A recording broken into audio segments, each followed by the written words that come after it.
Frères et sœurs bien-aimés dans la foi, que la lumière du Christ illumine vos cœurs. Je m'appelle Jean-Michel Durand, j'ai 58 ans, marié depuis plus de 30 ans à une femme extraordinaire, Elisabeth.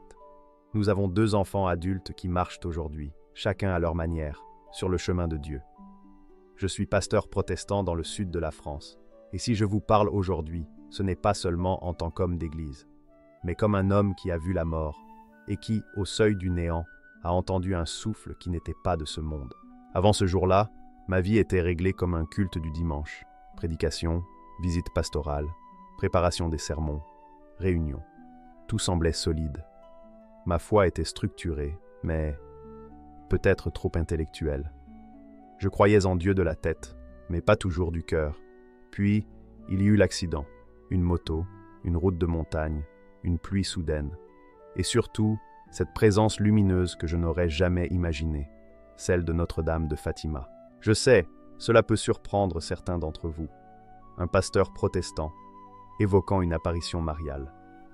Mais je vous demande une seule chose, ouvrez votre cœur, parce que ce que j'ai vécu dépasse les frontières humaines de la théologie. Ce fut un rendez-vous divin. Installez-vous confortablement, coupez le bruit du monde, et laissez cette histoire vous parler. Parce que peut-être, ce soir, Dieu veut aussi vous sauver de votre propre tempête. Avant de commencer, écrivez en commentaire une phrase de foi. Dieu peut me relever même des ruines. Et si ce témoignage vous touche, abonnez-vous à cette chaîne et partagez cette vidéo avec quelqu'un qui traverse une épreuve.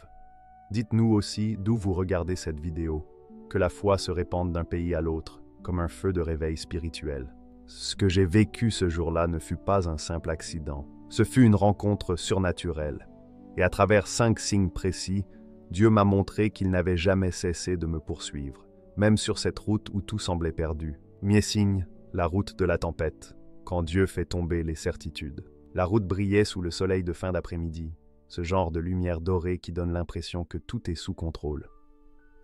Jean-Michel roulait avec confiance, la veste ouverte, l'esprit encore porté par le succès de sa prédication. Il se sentait fort, utile, respecté. Pourtant, sous cette assurance tranquille, une fissure invisible s'élargissait. Il le savait sans vouloir l'admettre. Il prêchait mieux qu'il ne priait. Il parlait de Dieu plus qu'il ne l'écoutait. Comme beaucoup de serviteurs passionnés, il s'était peu à peu habitué à marcher sur la route du ministère sans vérifier si Dieu était toujours sur la selle derrière lui. Et c'est souvent ainsi que le ciel décide d'intervenir, non par punition, mais par amour. Le vent se leva brusquement, chaud et violent, suivi d'un grondement lointain. En quelques minutes, le ciel changea de visage. Des nuages lourds s'amoncelèrent, avalant le soleil, et la pluie tomba comme un mur liquide. Ce n'était plus une promenade, mais une épreuve. La moto glissa, l'équilibre fut rompu, et tout bascula. Dans un fracas de métal et de cris étouffés, Jean-Michel heurta le sol. Puis, plus rien. Le silence après la tempête. Ce moment suspendu, où la vie semble hésiter entre 2 mondes. Étendu sur le bitume froid, il sentit sa respiration s'échapper comme un fil ténu. Dans cette immobilité forcée, il réalisa ce que tant d'hommes de foi ont oublié. Nous sommes poussière, et notre souffle ne nous appartient pas. Il pensa à Jonas, fuyant loin de la volonté de Dieu jusqu'à être englouti dans la tempête. Il pensa à Paul, renversé sur la route de Damas, aveuglé par une lumière venue du ciel. Tous 2 avaient cru contrôler leur destinée, et tous 2 furent arrêtés par la main invisible de Dieu. C'est dans la chute que l'orgueil se brise et que la vérité pénètre. Jean-Michel n'entendait plus le tonnerre ni la pluie, seulement une voix intérieure, douce mais ferme. « Jean-Michel, pourquoi cours-tu si vite, loin de moi ?» Cette question résonna dans son âme comme un écho venu de l'éternité. Il voulut répondre, mais ses lèvres ne bougeaient plus. Alors il écouta. Et ce qu'il entendit ne fut pas une condamnation, mais une invitation.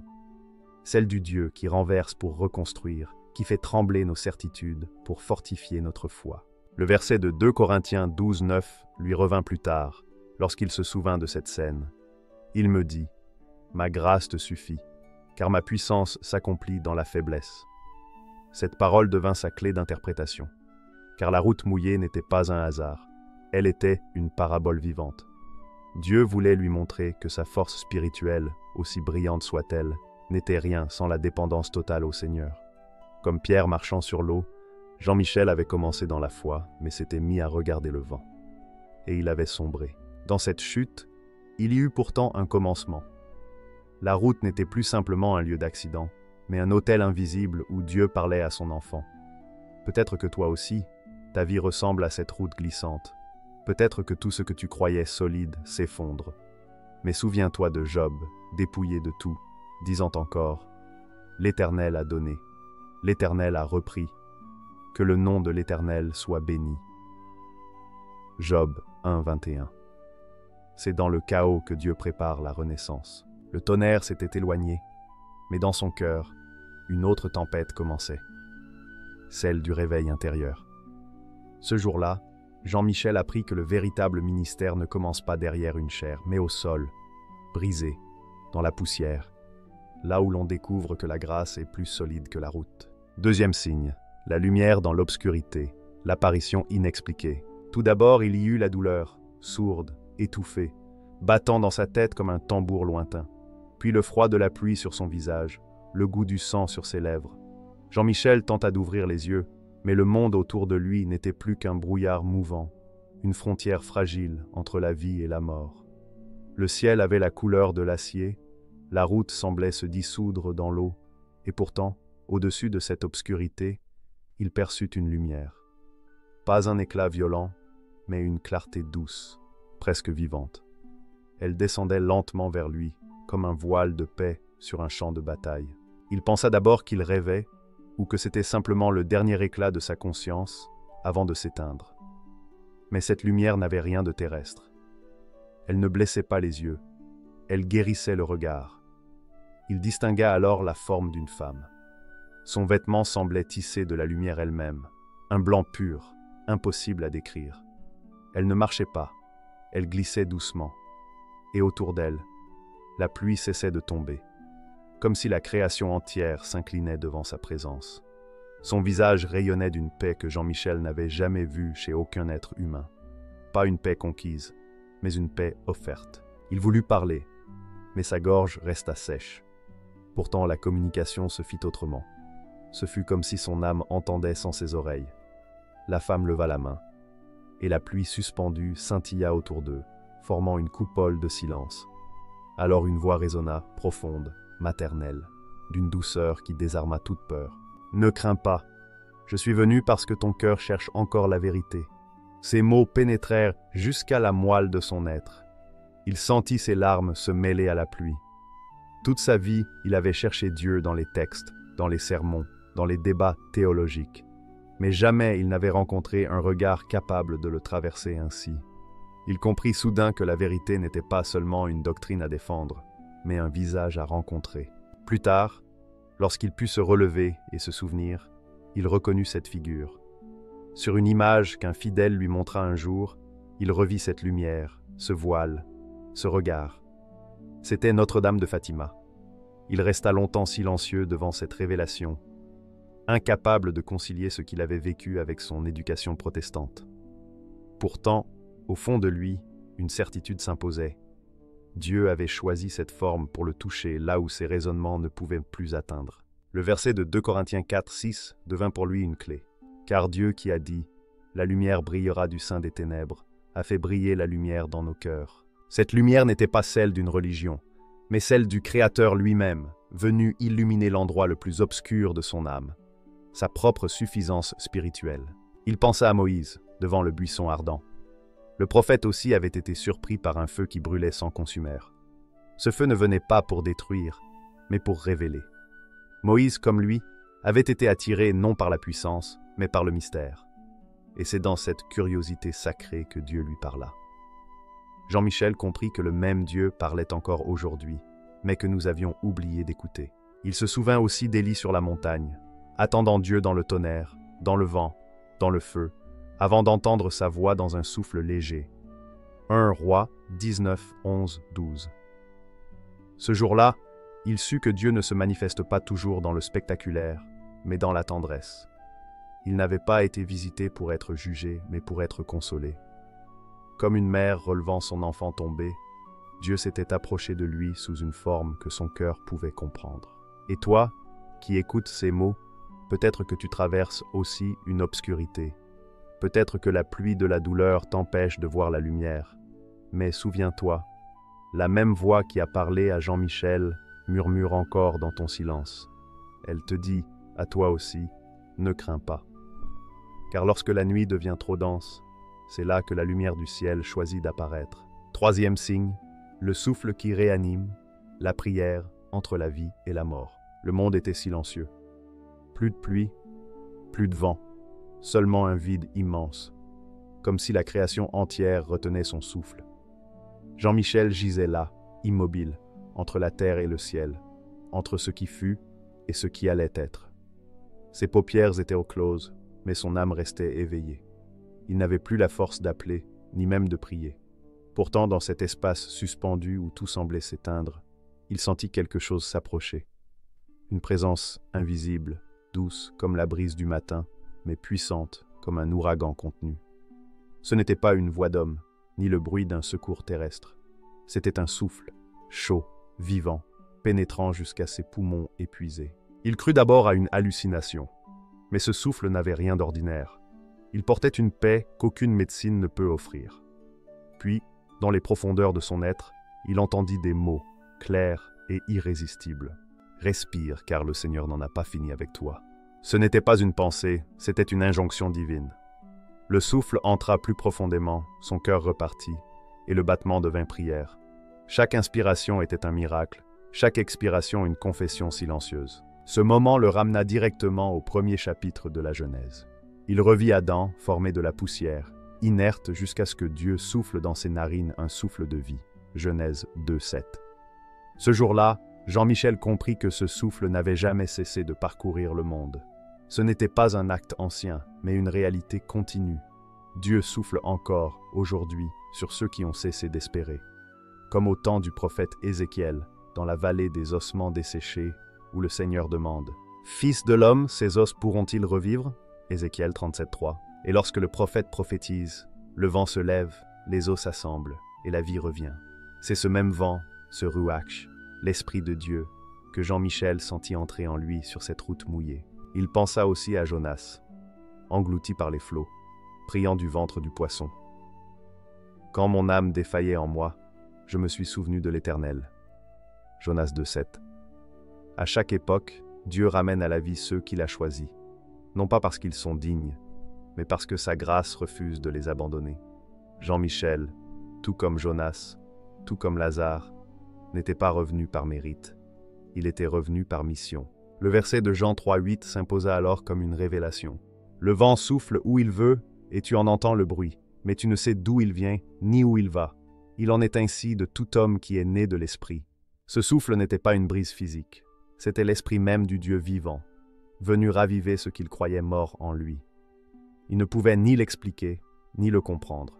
Il ne pouvait que le recevoir. Jean-Michel sentit son cœur battre non seulement pour lui, mais pour tous ceux qui, comme lui, ont perdu le goût de vivre. Il pensa à Pierre, qui avait renié son maître 3 fois, et que Jésus restaura par 3 mots, paix mes brebis. Ce fut le même amour, la même miséricorde, le même recommencement. Ce souffle sur la route n'était pas une seconde chance, mais un nouveau départ. Il sut alors que la mort n'était pas un mur, mais une porte. Que Dieu ne se contente pas de sauver les corps, il ressuscite les âmes. Et tant qu'il y aurait du souffle dans ses poumons, il aurait quelque chose à dire, quelque chose à transmettre. C'est pour cela qu'aujourd'hui encore, il murmure à quiconque l'écoute. Tant que tu respires, Dieu n'en a pas fini avec toi. Tu crois que tout est perdu, mais chaque battement de ton cœur est un rappel du ciel. Comme Lazare sortant du tombeau, tu portes encore les bandelettes du passé, mais la voix du Christ t'appelle dehors. Elle te dit « Viens, je t'ai rendu la vie ». Et si le Seigneur t'a redonné ton souffle, c'est qu'il attend que tu en fasses un chant, un témoignage, une prière vivante. Car dans chaque respiration du croyant renaît le miracle de l'Esprit. 4e signe, la voie du repentir. Quand la foi dépasse les murs, la chambre d'hôpital baignait dans une lumière pâle, presque irréelle. Les murs blancs semblaient respirer au rythme lent des machines. Jean-Michel était allongé, conscient. mais profondément bouleversé. Ce n'était plus la douleur physique qui le dominait, mais une autre douleur, plus subtile, plus pénétrante, celle d'un cœur qui découvre sa propre dureté. Les jours précédents, il avait revécu sans cesse la scène de l'accident, la chute, la lumière, la voix maternelle. Et une pensée revenait, insistante, inévitable. Comment un pasteur protestant, fermement ancré dans la théologie réformée, pouvait-il avoir été sauvé par une apparition associée à la Vierge Marie? Cette idée l'avait d'abord troublé, puis désarmé. Assis sur son lit, il regardait ses mains encore marquées de cicatrices. Elles tremblaient légèrement, comme si elles portaient le poids de son orgueil. Il pensa à ses sermons où il avait critiqué ce qu'il appelait les dérives mariales, persuadé de défendre la pureté de la foi. Mais à présent, il sentait que Dieu lui avait parlé à travers ce qu'il avait jadis méprisé. Ce paradoxe le percutait comme un orage intérieur. Ce n'était pas une confusion doctrinale, c'était une rencontre. Et dans cette rencontre, il entendait la voix du repentir. Il n'y avait ni culpabilité excessive, ni peur d'avoir trahi. Ce qu'il ressentait, c'était un besoin de pardon, une soif de réconciliation avec Dieu au-delà des frontières qu'il s'était lui-même imposées.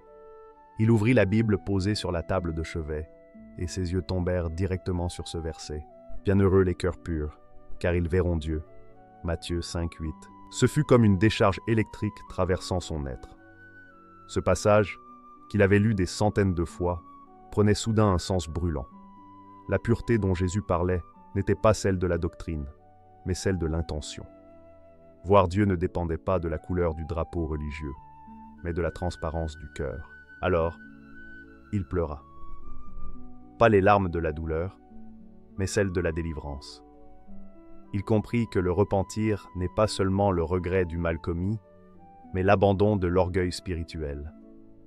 Comme le pharisien et le publicain dans le temple, il vit que celui que Dieu justifie n'est pas celui qui se croit juste, mais celui qui se frappe la poitrine et dit « Seigneur, sois apaisé envers moi, pécheur. » Luc 18, 13. Jean-Michel pensa à Pierre, ce même apôtre qui avait refusé d'entrer chez un païen par peur de la souillure, avant que Dieu ne lui montre, dans une vision, des animaux impurs, et ne lui dise « Ce que Dieu a déclaré pur, ne le regarde pas comme souillé. » Acte 10, 15.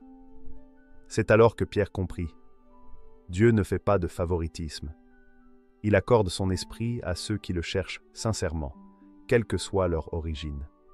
Ce jour-là, Pierre entra dans la maison de Corneille, un centurion romain, et vit le Saint-Esprit descendre sur lui. Ce fut une révolution spirituelle.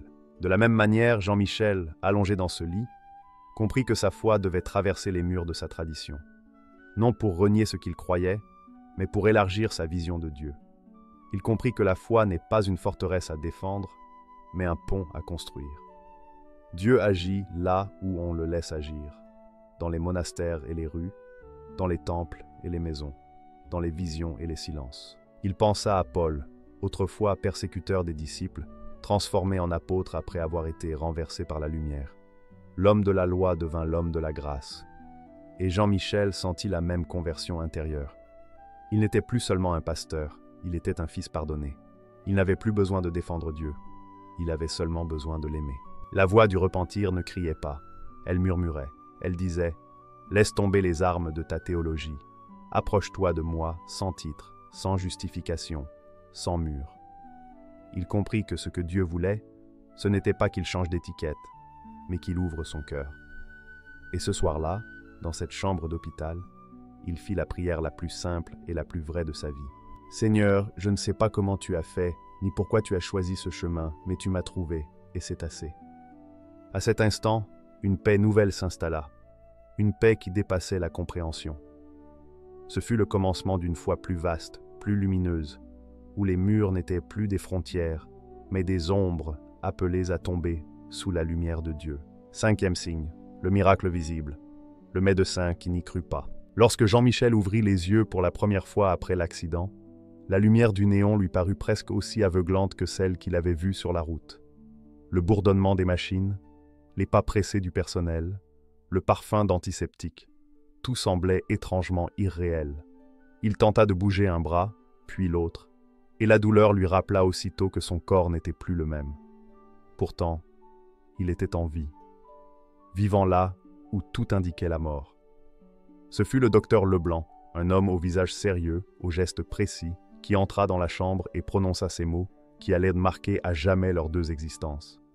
« Pasteur, vous auriez dû être mort sur le coup. Aucune explication médicale ne justifie votre survie.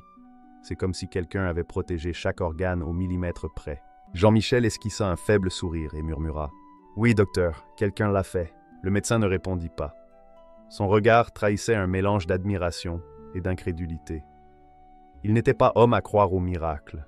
Pour lui, la vie se mesurait en constante vitale, en statistiques, en probabilités.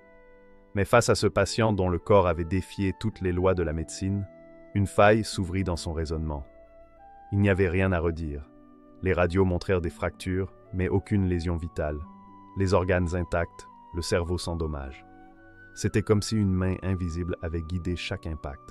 Les jours suivants, le docteur Leblanc continua à passer dans cette chambre plus souvent que nécessaire. Il posait des questions anodines, mais son regard cherchait quelque chose d'autre, la trace du mystère. Jean-Michel, encore faible, ne prêchait pas, il témoignait. Pas avec des arguments, mais avec la paix qui émanait de lui. Il ne parlait pas d'une religion, mais d'une relation. Et cette paix troubla profondément le médecin. Quelques semaines plus tard, alors que la cicatrisation avançait, le docteur Leblanc revint, cette fois sans blouse, presque furtif.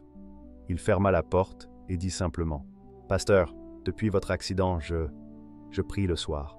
Je ne sais pas à qui, mais je prie. » Jean-Michel sentit un frisson.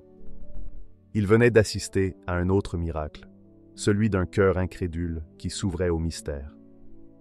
Dieu venait de semer dans l'âme de ce médecin une graine invisible, celle de la foi. Il se souvint alors de ces paroles du psaume 126,5. « Ceux qui sèment avec larmes moissonneront avec chant d'allégresse. » Oui, il avait semé dans la douleur, dans le sang et les larmes, sur une route froide.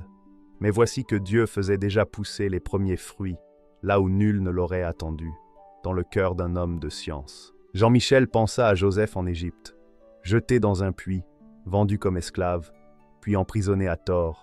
Tout semblait perdu. Mais Dieu transforma sa déchéance en destinée.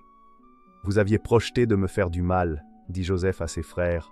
Dieu l'a changé en bien. » Genèse 50, 20. Ce parallèle le frappa de plein fouet. Dieu ne changeait pas seulement les situations, il changeait les cœurs. Ce qui devait être une tragédie était devenu un témoignage vivant. La guérison de Jean-Michel ne fut pas qu'une victoire physique. Elle fut surtout une guérison de perspective. Il comprit que le vrai miracle n'était pas que son cœur batte encore, mais que Dieu ait transformé sa chute en mission. La poussière de la route était devenue or entre les mains du Créateur. Ce miracle visible dans la chair servait à révéler un miracle invisible dans l'esprit, celui d'un homme qui, par sa chute, en relevait d'autres. Depuis ce jour, Jean-Michel prêcha autrement, moins haut, moins fort, mais plus vrai. Il comprit que derrière chaque visage, derrière chaque patient qu'un médecin soigne, derrière chaque fidèle qui s'assoit sur un banc d'église, il y a une tempête invisible, une route mouillée, un accident intérieur. Il vit désormais les âmes comme des corps blessés que seul le souffle de Dieu peut guérir. Et dans chacune de ses prédications, il se souvenait de ce médecin rationnel qui, un soir, osa dire « Je ne sais pas à qui je parle quand je prie, mais je prie. » Pour lui, c'était la preuve ultime que Dieu agit encore, non pas toujours dans le tonnerre des miracles éclatants, mais dans le murmure discret d'un cœur qui commence à croire. C'est ainsi que le pasteur comprit. Chaque cicatrice est un autel où Dieu écrit son histoire. Chaque souffle rendu, chaque vie sauvée, chaque prière balbutiée est la preuve que le ciel continue de s'inviter dans le monde des hommes. Quelques mois après ma guérison, j'ai voulu comprendre. Pourquoi cette apparition? Pourquoi moi, un pasteur protestant? Je me suis rendu à Fatima, au Portugal. Là-bas, au milieu des pèlerins, j'ai ressenti la même présence que sur la route. Une paix surnaturelle. En marchant vers la chapelle, j'ai vu une inscription gravée. « Mon cœur immaculé sera ton refuge et le chemin qui te conduira à Dieu. » Et soudain, tout s'est éclairé. Ce n'était pas une question de culte ou de dogme. C'était un message. Le cœur, le cœur pur, ouvert, repentant, est toujours le chemin vers Dieu. Le signe caché de Fatima, c'est que Dieu utilise la douceur maternelle pour rappeler à ses enfants égarés que la miséricorde a un visage. Et ce visage, c'est celui de l'amour. Car je connais les projets que j'ai formés sur vous, dit l'Éternel, projets de paix et non de malheur, afin de vous donner un avenir et une espérance. Jérémie 29, 11. La vérité méconnue, c'est que Dieu parle souvent dans les langages que nous ne comprenons pas. Il utilise ce que nous rejetons pour révéler ce que nous avons oublié. Et ce jour-là, sur la route, il m'a rappelé que l'amour du Christ dépasse nos cartes, nos titres, nos murs, nos querelles. Si tu as écouté ce témoignage jusqu'ici, ce n'est pas un hasard. Peut-être que toi aussi, tu es au bord d'un virage dangereux. Peut-être que ta foi s'est refroidie. Peut-être que tu crois sans ressentir. Ce soir, Dieu veut te parler. Ferme les yeux. Dis avec moi. Mais Seigneur Jésus, je reconnais que j'ai roulé trop longtemps sur mes propres routes. Aujourd'hui, je t'invite à reprendre le guidon de ma vie.